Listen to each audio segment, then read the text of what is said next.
Alhamdulillah, wassalatu wassalamu ala rasulillah wa ala alihi wa ashabihi wa man walahu, amma ba'd.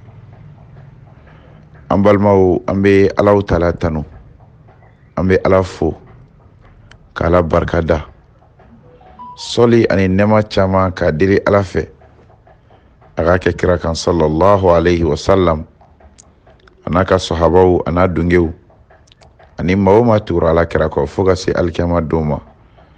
Ya Rabbi, n bɛ Ala deli Ala k'an fara o mɔgɔw kan, Ala ka yafa an ma, k'an sutura, ka hinɛ an na. Ayiwa, an kanubagaw, laadala jumadɔnyaw fɛ an bɛ bɔ ka ladilikan fitinin dɔw di an kanubagaw ma, ka hakililajigi fitinin dɔw kɛ. Laɲini min b'an na o baara in kɔnɔ, o de ye an balimaw tuma dɔw la ɲina bɛ se ka anw sɔrɔ, tuma dɔw la an bɛ fili, tuma dɔw la an bɛ don Alahu Taala gasi la. Alakira sallallahu alayhi wa sallam, alikuranɛ kɔnɔ Alahu Taala ye a fɔ a ye, wa dhakkir in nafa'ati dhikra sayadhakkaru man yakhsha wa yatajannabuha al-atqa. Yɔrɔ wɛrɛ la wa yatajannabuha al-ashqa. Yɔrɔ wɛrɛ Alahu Taala ko alakira ma alikuranɛ kɔnɔ, wa dhakkir fa inna dhikra tanfa'ul mu'minin. Muhammad, mɔgɔw hakili lajigi bɛ sɔn ka limaniya jɔn dɔ nafa koyi. Adamaden mana kɛ ɲuman na kuma o kuma, sɛtanɛ bɛ se ka to i bɛ tiɲɛ don dɔ, i bɛ se ka fili don dɔ. O de y'a to an y'a kanu dɔgɔkun kɔnɔ juma o juma ka bɔ ka ladilikan fitinin dɔ di réseaux sociaux ninnu kan, an balimaw ka se ka nafa sɔrɔ a la. Alhamdulillahi, Ala barika la, maaw ye fɛn minɛ ni kanu ye. Kumakan in bɛ bɔ anw da, anw yɛrɛ de bɛ nafa sɔrɔ a la fɔlɔ ka kɔn mɔgɔw ɲɛ. An bɛ Ala deli Ala k'an bɛɛ nafa ni a ye. Bi fɛnɛ ye juma ye, nka bi juma ani juma tɔw tɛna kɛ kelen ladilikan cogo la. Ka d'a kan juma tɔw la an bɛ ladilikan bila a tɛ janya, a cayalenba ye miniti 2-3. Bi ta in ka hakɛto ɲini k'an balimaw fɛ ka da lahalaya kɛrɛnkɛrɛnnenw kan, lahalaya min na anw yɛrɛ bɛ o kɔnɔ. O de ye Alahu Taala ye latigɛ boli, latigɛ min n'a bɛnna ma, ka d'a kan a jara Ala ye a ka kɛ ten. Kow bɛ Alahu Taala ka se de kɔnɔ. Ni Ala y'a latigɛ ko ko o ko ka kɛ, a b'a waati de kɔnɔ dɔrɔn. N'a waati sera, a kɛyɔrɔ, a kɛcogo, Ala b'a kɛ ten tɔ. Ala y'a latigɛ dɔgɔkun in kɔnɔna la, tɛnɛndon kɛrɛnkɛrɛnnenya la, an ka musokɔrɔba fatura. Woloba taara taacogo in anw b'a jigi a k'a ɲɛna. A fatura lahala min na, n'an ma Ala tanu la, ne ma d'a la k'an bɛ Ala tanu tuguni. O kosɔn n ko ten, n ko alhamdulillah, alhamdulillah, alhamdulillah, alhamdulillahi ala kulli hal, alhamdulillahi rabbil alamin, alhamdulillahi hamdan kathiran tayyiban mubarakan fi, alhamdulillahi hamdan yamla'u sama wa aqtaraha wal arda wal barra wal bahra, alhamdulillahi hamdan maqrunan ma'a shukri daiman, alhamdulillahi fil ula, alhamdulillahi fil ukhra. K'Ala tanu, k'Ala fo, k'a barikada. Musokɔrɔba fatura, wallahi alakira ye kuma dɔ fɔ sallallahu alayhi wa sallam, hadisa dɔ la. An bɛ hadisa in kalan, an b'a kɔrɔfɔ, nka ko dɔw kɔrɔfɔli bɛ nɔgɔya n'i yɛrɛ donna a ka dɔw kɔnɔ. Fɛn dɔw bɛ yen n'a ka kɛr'i la, a explication bɛ se ka nɔgɔya kojugu. Kira ko nɛɛma ni kisi bɛ a ye. A ko diɲɛ tɛ wuli fiyewu fo hadamadenw dama ka nata ɲɔgɔn nɔfɛ tuma dɔw la. Maa min bɛ nin na n'a b'a sen k'a bɛ taama la, k'a bɛ nata ka maa dɔ dalen ye ko hali ne de tun ka kɛ nin dayɔrɔ in na kaburu kɔnɔ bi. Kira ye nin fɔ sallallahu alaihi wa sallam. An min bɛ ɲɛnamaya la bi, anw ni kungo, anw ni jɔrɔ, anw ni alasɔsɔ, anw ni janfa, anw ni namara, anw ni dansago, anw ni fɛn caman. Sacogo bɛ bi an b'a nata an ka saw la, nka Ala tɛ bɛɛ sɔn a la dɛ. musokɔrɔba taara a fatura tɛnɛdon ka labɛn ka seliji ta ka fɛn bɛɛ kɛ ka wari di denmisɛnw ma a ye suntigɛ labɛn ne bɛ taa kalanyɔrɔ la ka taa kalanyɔrɔ la misiri kɔnɔ alikuranɛ kalan turu ka se a ma ka wuli ka na alikuranɛ kalan a tilalen alikuranɛ kalan na ka sɔrɔ ka da ka fatu o nɔngɔni la ne bolo nin sacogo ni nin tacogo ni hali n'a sɔrɔ ani anw ma kanbɛnda kɛ ɲɔgɔn ye alhamdulillah wa nin bɛ silamɛ bɛɛ fa nin bɛ mumini bɛɛ fa bi ladilikan ka ta nin ko in kɔnɔ dɔrɔn ka ɲɛfɔli kɛ an balimaw ye a dɔ la don n'a nataw la an na se ka kuma kɛ wasa ko in kan ka da lahalaya kan o ye mun ye adamaden bɛ fɛn min na bi ni ala ko tɛ ne ka bi ladilikan ka f'i ye o jɔ saya t'a suda la i bɛ fɛn fɛn na ni ala ko tɛ a jɔ saya t'a la ka suda musokɔrɔba kɛnɛman ka wuli ka taama ka taa misiri la a fatura alimami min bolo n'o tun bɛ ka kuranɛ d'u ma n terikɛ don n dɔnbaga don n b'a dɔn kosɛbɛ alimami ko turu sera musokɔrɔba ma waati min k'ale ko musokɔrɔba ma komi e kɔrɔla denmisɛnw bɛ ka wuli ka na mikoro la ka na kalan kɛ e k'i to i sigiyɔrɔ la o ka fisa i k'a fɔ i bɛ n'i sigi fo ɲɛfɛ yan a tun bɛ taa mikoro di ma ko ayi ko tɔw nana yɔrɔ min fana bɛna kalan kɛ yen a bɛna sigi waati a ko alima ko nka sɔgɔsɔgɔ dɔɔni bɛ na ko kuranɛ fura ko sɔgɔsɔgɔ fura ye alikuranɛ de a kalan a ko ayiwa ala ka nin kɛ k'a ban ala ka nin kalan in kɛ k'a ban ko musokɔrɔba ye nin kuma in de fɔ ale o kɔfɛ a sigira ka kuranɛ kalan k'u tun bɛ kɔnkuru de la u dama ni ɲɔgɔn cɛ musokɔrɔba kalanyɔrɔ la sura fɔlɔ a tilala o kesɔnw na ka tila filanan na ka na se sabanan ma ka tila o la alimami ko aya laban min bɛ yen n'ale y'o dɔn k'o de bɔra a da o ye mun ye likulli mri'in minhum yawma idhin sha'nun yughni inna lillahi wa inna ilayhi raji'un a ko cogo di alikuranɛ kɔnɔ suratu abasa la k'a ye aya min kalan n'a jɔra o de kan o de likulli mri'in minhum yawma idhin sha'nun yughni ko nin kelen kelen bɛ hadamadenw na ko b'i ye alikiyama jɔ don min b'i wasa ka bɔ tɔw ta ma wallah o kɔfɛ aya min bɛ tugu a la o de wujuhun yawma idhin musfira ɲɛda dɔw bɛ alikiyama jɔ don olu fɛrɛlenba dahikatun mustabshira a nisɔndiyalen ɲɛda ninnu bɛ yɛlɛla u ɲɛda nisɔndiyalen aya min bɛ tugu musokɔrɔba ka aya jɔta la o ye nin de a ye nin aya in de fɔ an ye kumakan laban min sɔrɔ k'a bɔra a da o kɛra nin ye wallahi saya t'a suda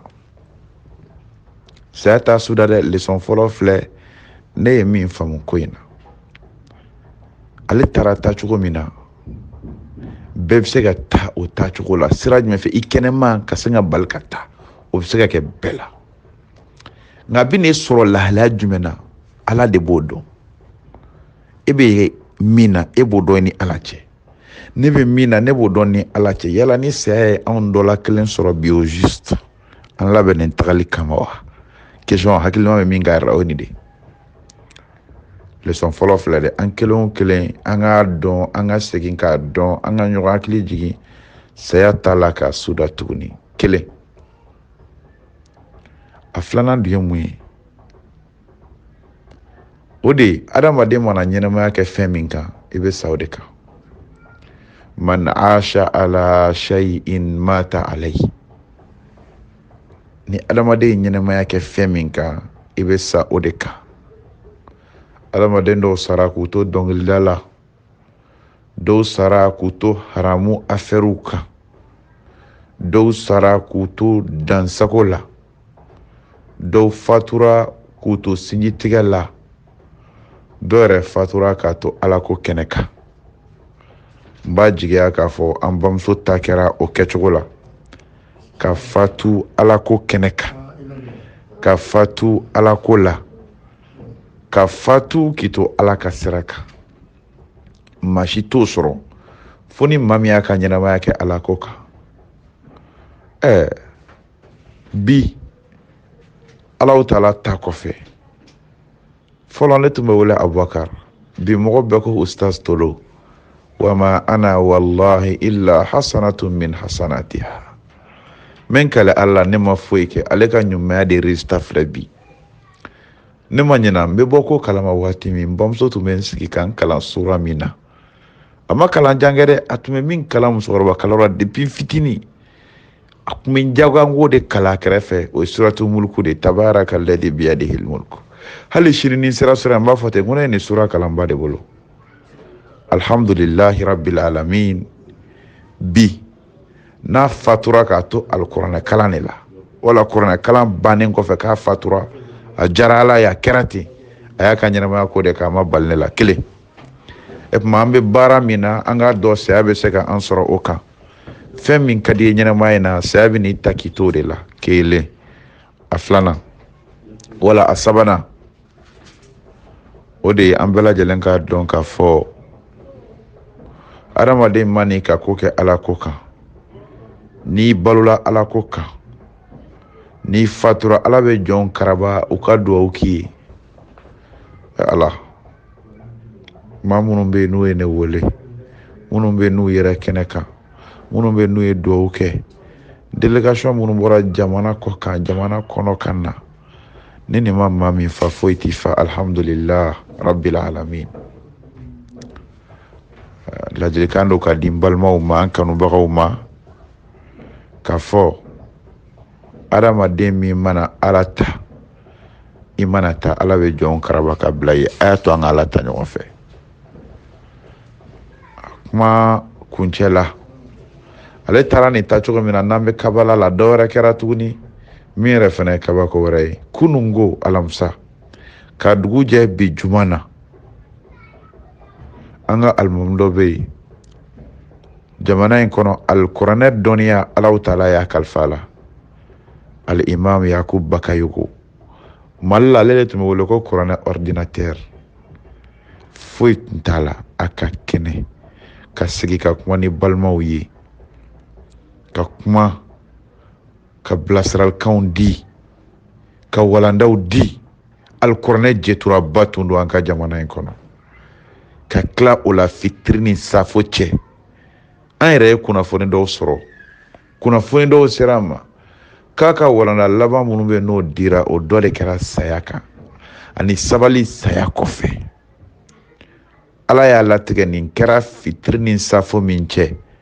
Safo ka wele, safo ka se, a yɛrɛ k'a jɔ jama ɲɛ k'a bɛ seli ni jama ye, a bɔra ka bin, o kɛra ale fɛnɛ fatulen. K'a ko fɔnɔ nɛgɛ b'a la, ja fatura de. Inna lillahi wa inna ilayhi raji'un. Ninnu taara u tacogo cɛ ka ɲi koyi. Tagali bɛ digi mɔgɔ la, faraɲɔgɔnya bɛ digi mɔgɔ la, mais tacogo bɛ adamaden fa kuma dɔn. A ka janaza bɛ kɛ bi juma ni ala jɛna ni a ye Ɲamakɔrɔ. K'Allahu Taala deli ala k'a to ani ninnu ka ɲɔgɔn ye firidawusu la, ala ka hinɛ u la, ala k'u dayɔrɔ suma, ala ka yafa n'u ma, ala ka anw yɛrɛ ɲɛ k'an ta don kɔnɔ. Silamɛw, ni min bɛ ɲuman kɛ i ka ɲuman kɛ, diɲɛ bɛ ban. Segilikɛla ni sunkɛla dɔ fara a kan, diɲɛ bɛ ban. Tiɲɛnikɛla i jɔ joona, diɲɛ bɛ ban. Dantɛmɛmɔgɔw a ye dantɛmɛ dabila, diɲɛ bɛ ban. Diɲɛ bɛ ban dɛ, diɲɛdenw an ka jɛ ka sabali ɲɔgɔn fɛ. Diɲɛ bɛ ban, ala mɔgɔw an ka dɔ fara a kan ɲɔgɔn fɛ.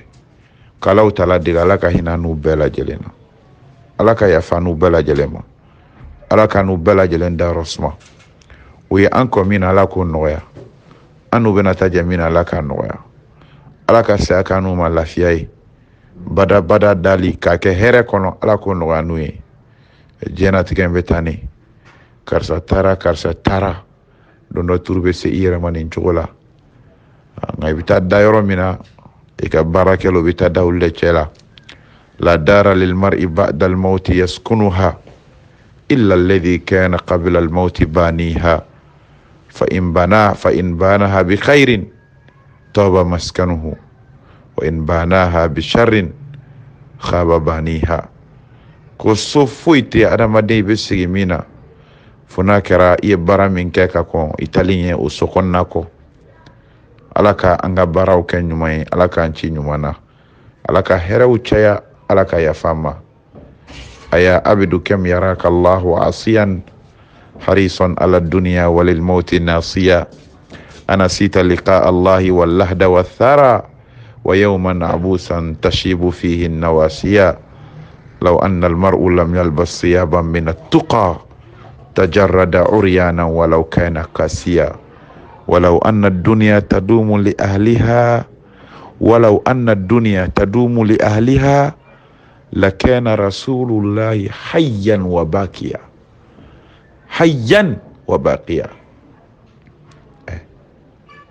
كنا سورة جين تمتو مغدوك متوا كنا كاكادي مغويدي ولا ما كاكايني wala ma beta